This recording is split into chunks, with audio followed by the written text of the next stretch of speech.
A da ni'n blasu gwinoedd Cymreig.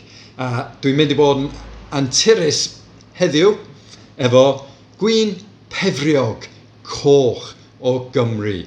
Pwy sy'n meddwl? So, gyda ni a range eang o gwinoedd o Gymru a sparkling o Gwynllan Ancre Hill, just tu allan y Drefynwy.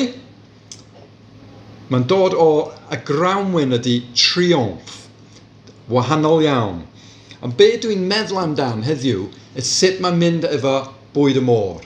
A gyda ni stwff perffaith yma, Draenog y Môr, mecryll, Chregyn Gleision a scallops hefyd dwi'n mynd i roi. Be dwi'n awgrymu wneud ydy wneud stew, fish stew, efo dim bach o chorizo, tomatoes, ac i paru efo gwin, ti angen rhywbeth eitha mawr, mwy na ysgaf yn gwyn, a gwin coch pefriog.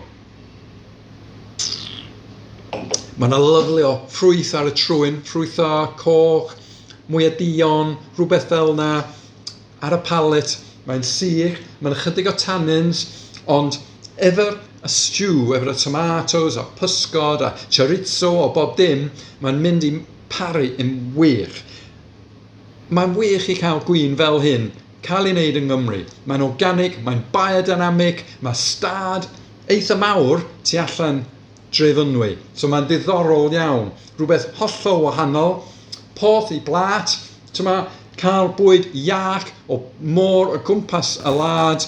Beth sy'n well efo gwin o'r glad ni, gwin coch, pefriog o Gymru. Triwch fo.